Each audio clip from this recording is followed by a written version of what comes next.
Hey, so in this second video, I will talk a little bit about how to configuring TCL and make it work a little bit better for you. Maybe you understand some of the settings.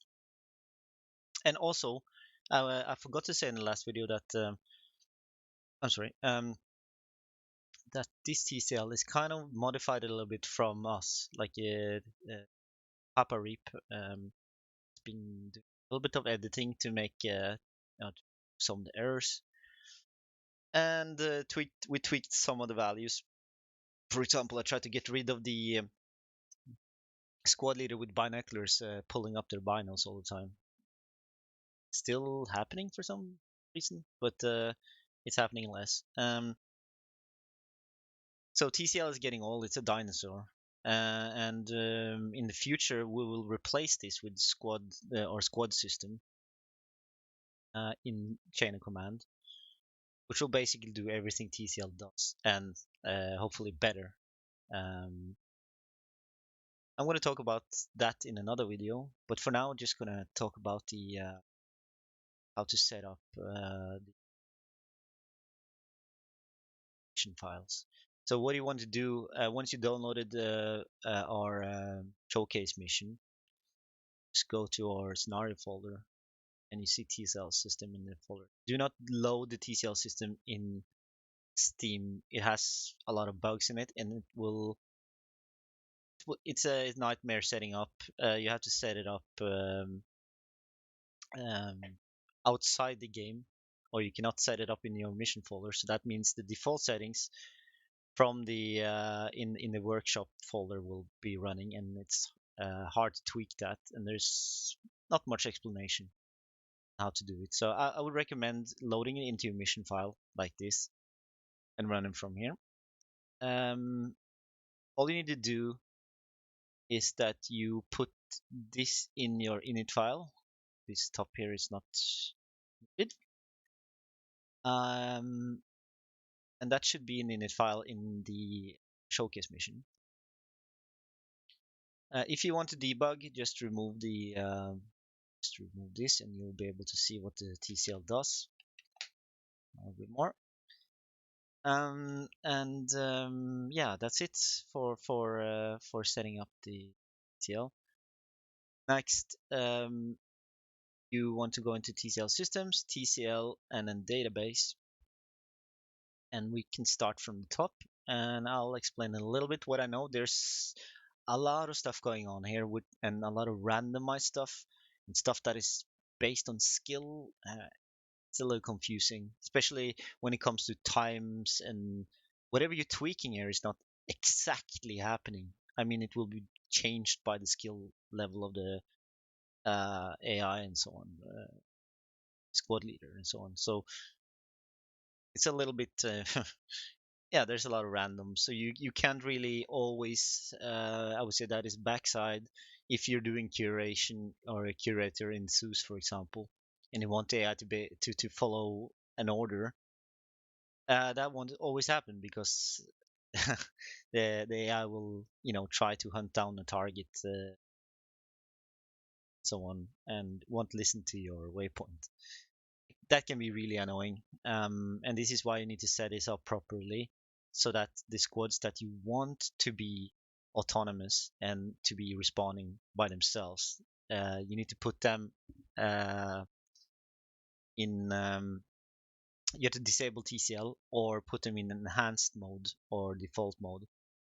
And that will make them some of the behavior continue. I mean, run like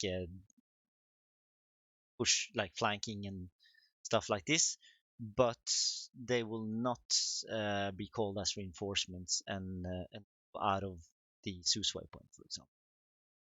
Um, if you need to know more about this, I suggest that you go on the TCL forums and actually ask.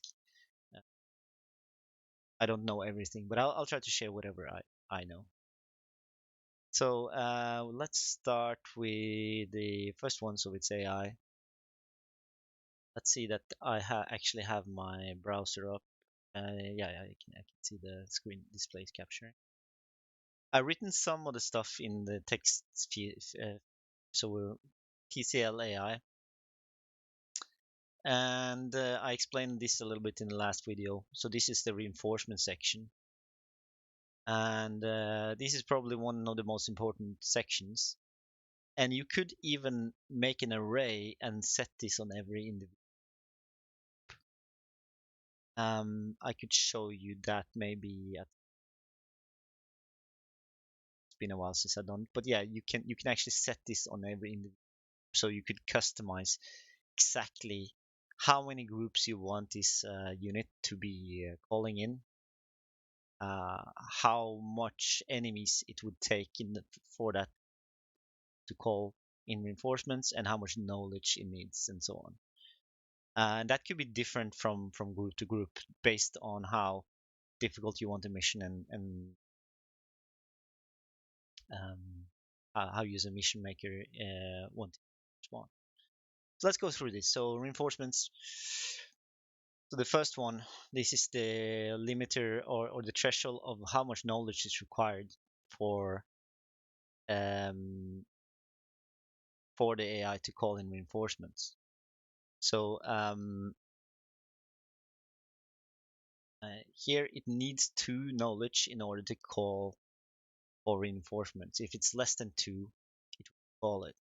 If you put this to 4, it will only call reinforcements when they have a definite line of sight on the enemy. And 1.5, something like that, that's the magic number on when they actually can identify which side the target has. I think it's 1.5 or 1. And if you put it below there, they will call in reinforcements even if they don't know which side it is that they're looking at. So that means they probably could call reinforcements if they spot a civilian or anything which is not. I'm not sure. Should be tested. Next one is, as I said, like this is the threat assessor, and basically what it does is to measure their force with the enemy. And if it's 1-to-1, uh, if this is 1, it means that it will be need an equal force. So if it's 4 enemies, you need 4 friendlies, you need 4 enemies in order to call an reinforcement. This is relative to the group.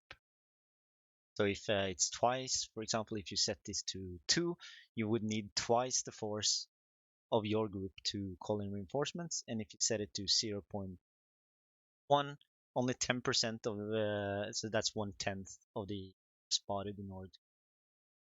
This can be very useful, for example, if you want TCL to call in reinforcements no matter what the size of the enemy, like even one person, it will call in 14 groups.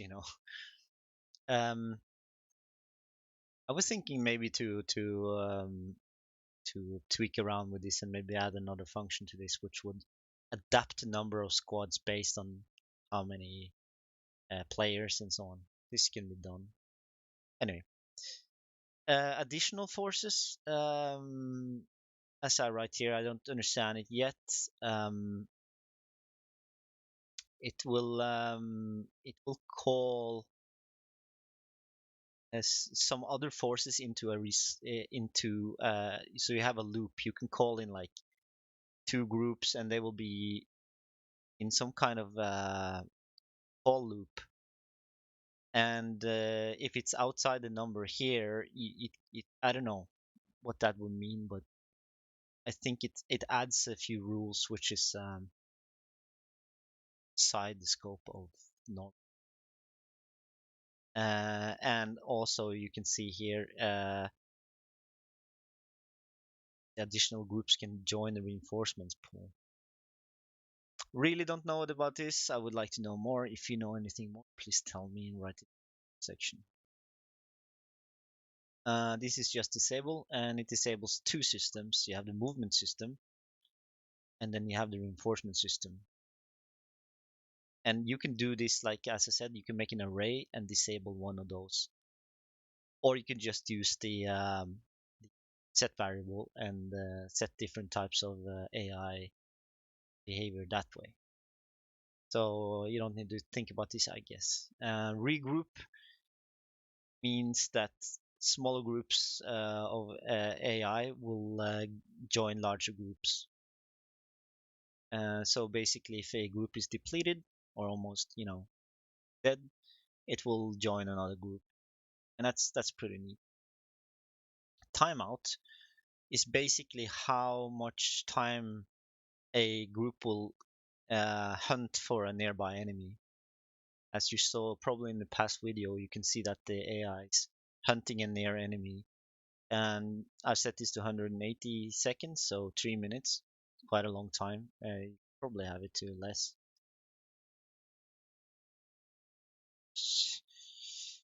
Here we go. 90. That should be far long enough time to hunt. If you put it to longer, they will actually just keep walking after you. They need to have some knowledge of you, and then they will continue moving as long as they have that knowledge. Once the knowledge is out, like it depleted, there's no more knowledge, they will keep going in the direction of the last contact for 90 seconds. That means even if they don't know where you are, they will keep going that direction. And when 90 seconds is gone, they will go back into their previous state and to their previous position. Um, Exception in this version of TCL, they will not go back to previous positions unless they have a defense wave trigger or a hold trigger, from what I saw in the last video. Synchronize just enables you to make a synchronization thread between in Eden, so that they can mutually use each other as reinforcement. So if you want like only one group to link to, for example, a spotter team or something, you can simply use synchronize. However, I'm getting some bugs on this when I use it, so I haven't used it too much. Needs some experimentation. So that is basically TCL AI. So going down the line, we take a look at the feature. I'm jumping over debug. You can set that in init anyway. And here, there's some interesting features. So this first one is watch. And basically, what I think it does is that it makes the AI, when it's not in contact with enemy or outside a certain range of the enemy, there's a chance for the AI to pull up binos and start scanning for targets. I'm not sure if it's actually making the AI start looking around and looking the direction of enemies and so on. That would be neat, but I think from what I've seen in code, I think it's related to the chance of picking up binos. Please correct me if I'm wrong. Garrison is basically whether you want AI immediately, if they're next to buildings, to move into the buildings if they're near them, and I think that's going to happen when they're not engaged. So this can be a double-edged sword, because um, maybe you place a unit in town and you want them to hold positions, but because this is true, they will start moving away from their holding positions and so on, and start garrisoning one single building. It can be annoying. So I turn it off because I use fixed positions a lot, and I just make a trigger that disable their path, and then they hold window positions in buildings. But I suspect this one to might ruin that and make them move again to one building. So, but if you're not, if you just want the AI to, move next in a near building and just hold that, just put this on. I wish there was a chance to actually set the distance to that building, so it won't, run to any building, and yeah, so on. Maybe a chance to garrison. Next one is smoke, and that's as it says. It gives vehicles or units a chance to put up a smoke round. I'm not 100% sure what triggers it, but I think when they take fire, it gives and they're suppressed enough. It's a chance. This is a 5% chance of putting up smoke. And this is the same for vehicles if they're under fire. Disabled for vehicles because we're already using vehicle FSM, so we don't need it on. Infantry is good. Don't disable it. It won't work. Set it to 1%, for example, or 0%. That's much better. Flare. It's what it does. If it's nighttime, it's a 5% chance of a flare. 5 is actually quite a lot. It will happen every now and then. If you have more than 10%, it will pop flares all the time, and that's annoying. So keep it below 10. I think 5 is perfect. Artillery. Artillery um, doesn't really. I'm not sure if it's worked properly. I think it works for heavy artillery, yeah, but not for mortars and so on. We have our own mortar artillery script that I can give you guys. It should be in the showcase folder. Just need to set it up, and it's beautiful. House search. That one is really neat. And this is basically making the AI go into buildings and search buildings as a full squad. Keep in mind that Soldier FSM is doing the same thing, so it's kind of conflicting. I would turn this off in either Soldier FSM or in T. That is up to you. For now, I would leave it false because I'm using TCL. However, yeah, one more thing. The TCL one has a better house search system, but it's very resource heavy because it clears the whole building. This one simply moves the AI squad in the building, maybe to one point upstairs and then back again. What you need to know about house or building positions is that some of the positions are actually outside the building. So the Solar FSM one is making them search positions inside the building and not outside the building, which I think is better. However, it's resource heavy, so I would use this if you want to save resources. Static weapon. To me, it's not really working properly.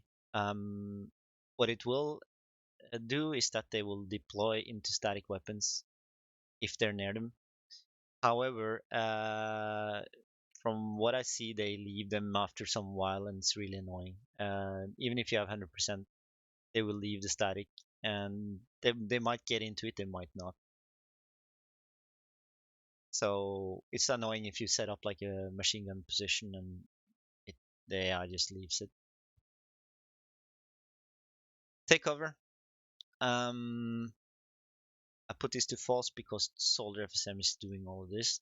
The only thing that I tried to or I wanted to happen was the chance for move to cover. But in order to, yeah, never mind. Yeah, so this doesn't work well. It just conflicts with the Soldier FSM dodging, so I leave this to false. However, if you want to change it around, turn off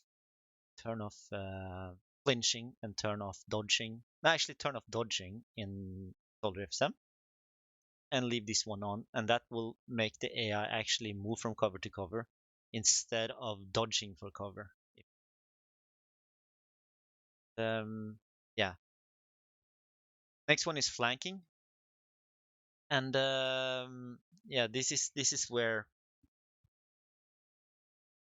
I'm, kind of in a pincher because in order to get this amazing flanking behavior, you need to have take cover activated. So flanking won't really work unless you activate take cover. So what I would suggest is to just turn off the dodging ability uh, and uh, and set the chance of taking cover to 100, and then set the cover search distance to maybe 50.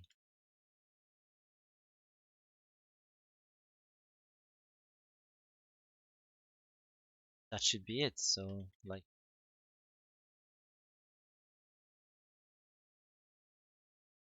needs to be experimented with. I'm actually going to do a little test with this next video.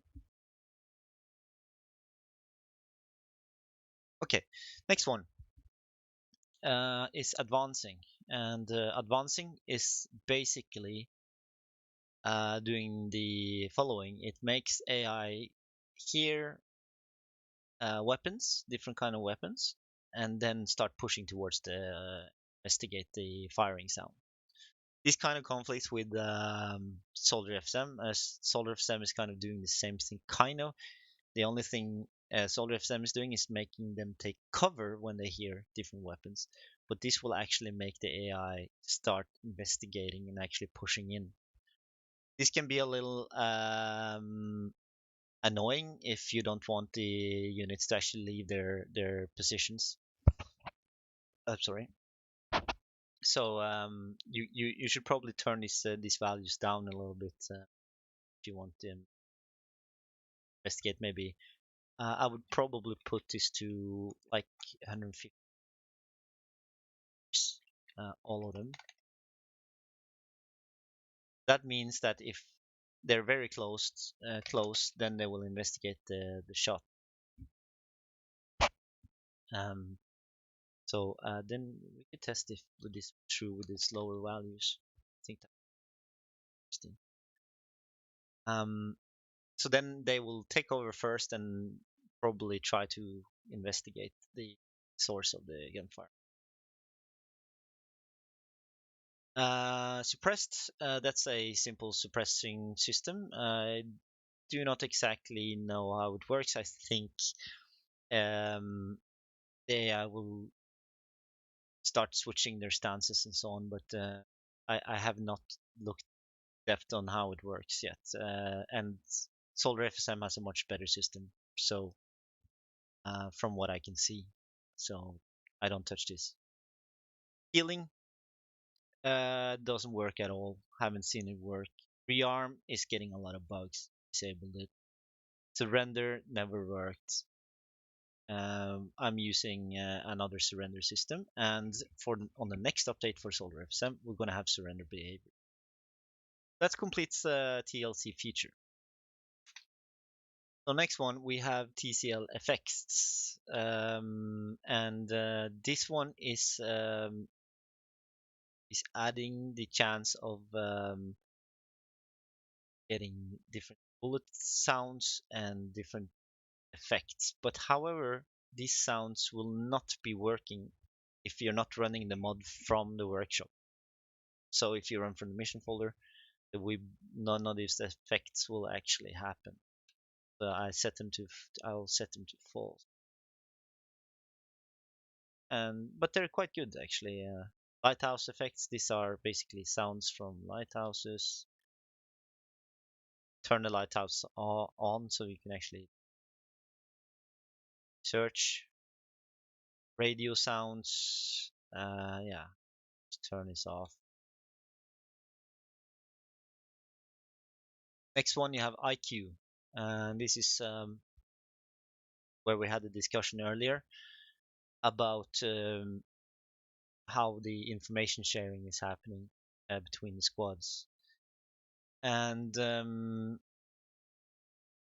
so this is a little bit of a black box, but as I remember it, friendly groups will always know about each other. So if it's 0, friendly groups will always know about each other, and they will share. So they will always share intel. So they will only share intel to know about. So this is how much knowledge they need to have in order to share that information. And if you have 4, it will completely disable knowledge sharing. So 1, that means they need to have like vague knowledge about the other friendly groups, and then they will share knowledge about them. So it's just like realistically, if you don't know there's a friendly group, you can't share knowledge with it. But I think this is a pretty good one.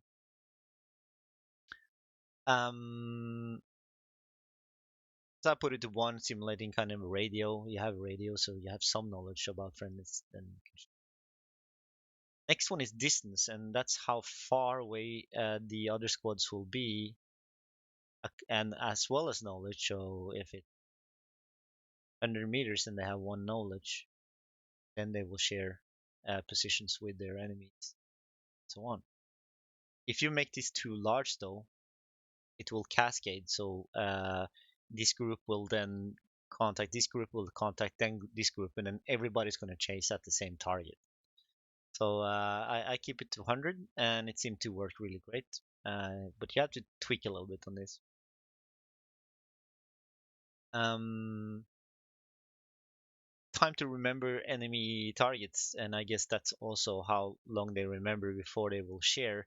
So, for example, if they don't remember the target and they get in contact with a friendly, they won't be sharing that information because they forgot about the target. So you can, as you see here, it's quite a complicated formula on how long they will remember, or how they, well, yeah, quickly they forget. If it's set to 0, they will forget really quickly, and if it's set to 7, they remember the information quite long. And this is also based on skills. So you can see the formula here. Time to know is like 5 plus random 10 plus 0 to 10 times skill. So if the skill is 0.5, it will be half this value on how long they will. So as you see, TCL is actually adding skill to this value. So for those of you guys have tried knowledge sharing, nothing happened. This is really good to know how the script actually works. And courage negatively affects skill. So if the lowest skill is 1, then the lower the courage, the higher skill value and time. I don't really wrap my head completely around this. If remember equals 4, it would look like 5 plus 4 times 1.5 equals 21 seconds before it completely target. You see, so it's kind of a, as I said in the beginning, there's a lot of random going on.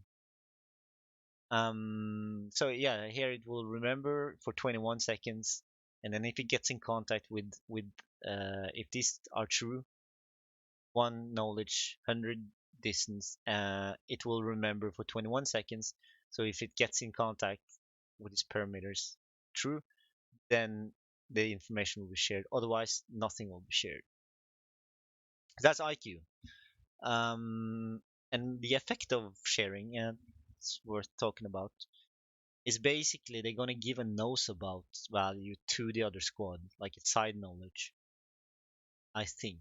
And what's going to happen then is that it's will be given to the other squad so that they will actually look in the direction of the enemy and maybe even shoot or suppress in the direction of knowledge they have. Next one is radio. And radio is the distances by which and time by which the TCL will call for reinforcements.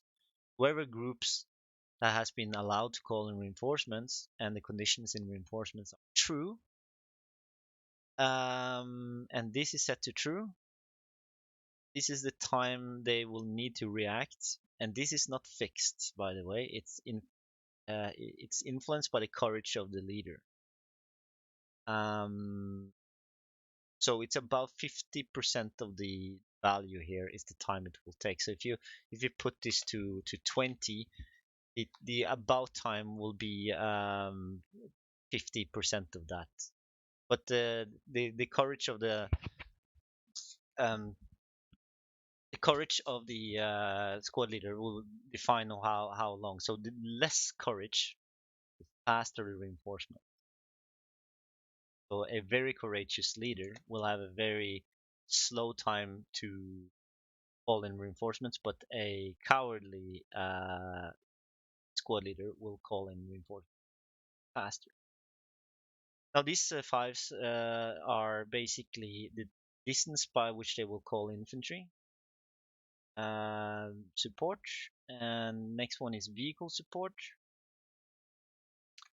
and next one is armor support, and then aircraft and ships. So that's so you will toward 4 kilometers vehicles. So this you can tweak on like depending on how you build your mission. If you want the AI to just have a restriction of 1 kilometer support, you just want a nearby groups to actually doesn't touch anyone else. Is to like you really need to adjust that. Or if you want to see how long 1500 meters is, simply set up a trigger and put it to 1500. Bum. I think that's 15. Or you need to do half. This is the area by which the AI will corner and reinforce 1500 meters. I suspect that it should be half, so it should be 750. Yeah, that would be the area or radius that by they would where they would call reinforcements, and if it's outside here, they wouldn't be called. Okay, so that is the radio function. I'm not sure if the leader actually needs a radio. Haven't checked the script for that. Or if he needs a long range radio, I don't know. I don't think so. I think they will call it nevertheless. Right, let's go on to the next. Next one is resources, and this file you don't need to bother with. This is just the name of the sounds called from the. Not sure where he searches for the sounds, but yeah, these are the bullet whistle sounds and so on that will be used if you accept the effects part of the script. Now we're going down to system, and this one is should actually been done first, but we're doing it now. So this is the time to initiate the TCL after the game has started. Um, if you give it a little bit of time, it might be a little smooth and prevent some stuttering and lags in the beginning before it initiates. Um, AI just I don't know why it just enables TCL. Um, I think it just switches on the whole AI system. Don't know what it is. I think it just enables TCL. These are the sides that will be affected. Just want it for one side. For example, if west is only players, you can just put it to east, for example, or if you don't want civilians or the resistance to be affected by AI at TCL, you can put this on. Civilians won't be touched, I think.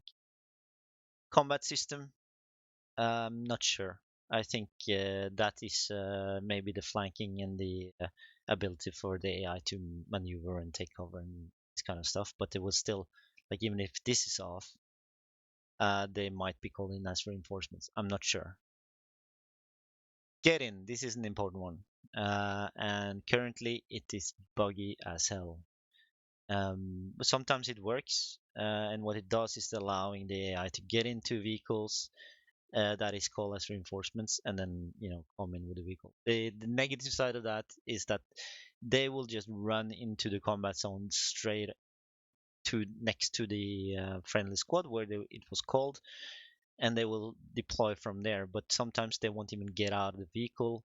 If they get engaged on the way, they will get out of the vehicle, try to get into the vehicle, and it's just a mess. And even if there are empty vehicles standing around, they might just man it like one of them and just drive around the vehicle.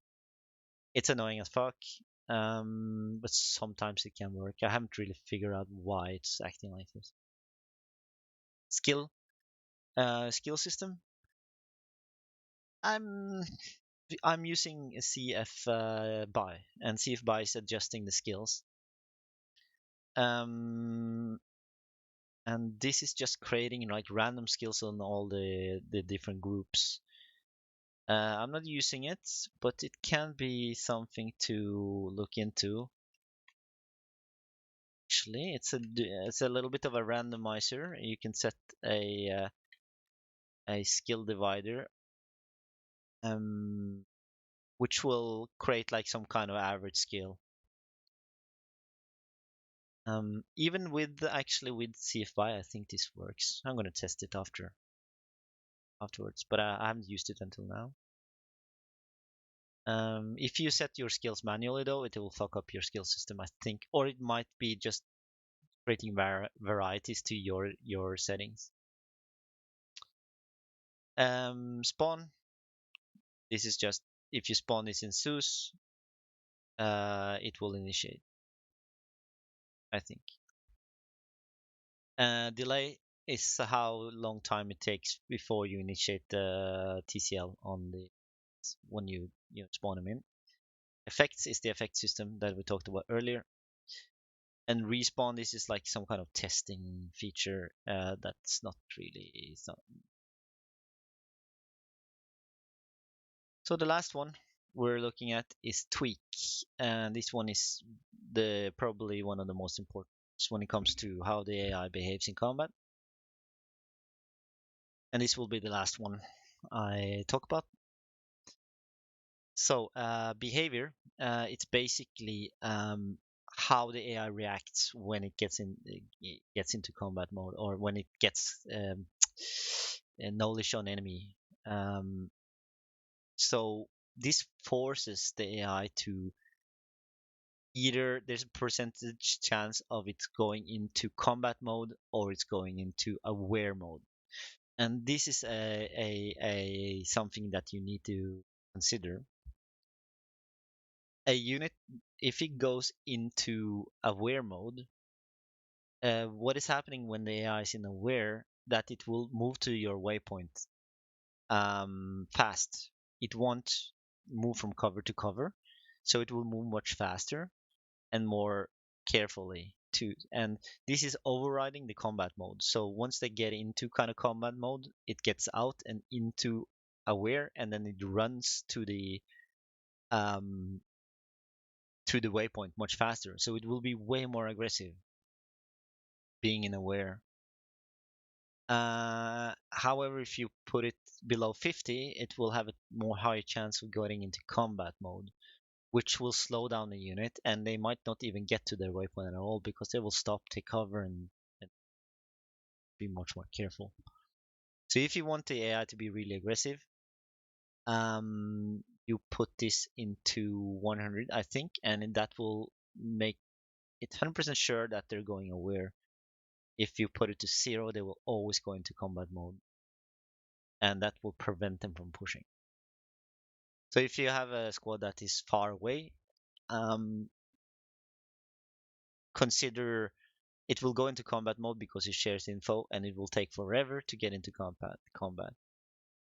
I put mine to 65, so it has a higher chance of getting into aware and push. And I'll put this up a little bit more because I want AI to be more aggressive. So basically, it's careful versus aggressive. Keep in mind also just saying that Soldier FSM will make them take cover and so on and slow down their movement regardless. Even if even if you put this into aware mode and they get contact, Solar FSM will still kick in and dodge and flinch. If you want them to be more aggressive, turn off the dodge and flinch behavior on AI. Next one is push and stop distance. This one is great. And this is one of the main reasons I'm using TCL for now. And basically, it makes the unit push up to this distance. I will actually make that closer. 200 meters. I think that is good. It will push up to 200 meters, and then it will stop. So in the beginning, the squad leader will push up like vanilla does. It will move ahead of the group, and once it gets to 200 meters, the group leader will stop, and then it will start sending their his squad mates in to start flanking and maneuver and do tactics from there. So it will move up to 200 meters and then start flanking. You can set this distance. If it's an open map, you can set this higher. I'm not sure if you can set this to individual groups. That would be interesting. I'm not sure. You can set this. You have the array here, and you can basically just set this array somewhere, and that could change the behavior on your squad, which would be amazing. But this is working on all sides and all squads right now. So this one, yeah, tweak this one if you want to get some interesting stuff happening. Yeah, one more comment on this. If you don't use this behavior, the squad leader will push in first, like an idiot, get himself killed, and then another one will be squad leader, and it will just feed into the machine, and the squad leader just keep pointing the whole formation. What you could do, or how this could be good, is if you are making a squad leader being an MG, and this is what I do sometimes. I make the squad leader be MG, so he makes contact first, he starts suppressing, and then the rest of the group will start flanking. So you actually have the squad leader suppress, and then rest of the group will start maneuvering. That's a great advice. Push chance, and this is basically the chance of, so once he reaches this push and stop distance, there's a 60% chance that he will continue pushing closer to enemy. I don't know how often this is being checked. I will check the script for that. But it will be so once you reach this, it will start like you have a 60% chance of continuing to pushing the enemy after the stop. Otherwise, they will just hold their position. So it's a little bit more than 60. So some squads will actually just hang out, start suppressing in like the whole squad, but some squad will actually have like continue pushing the enemy after 250 meters. Um, Next one is then the push factor.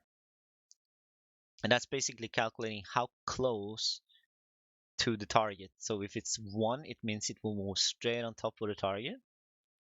And if you set it to lower values, you can see that it's moving further and further away from the target.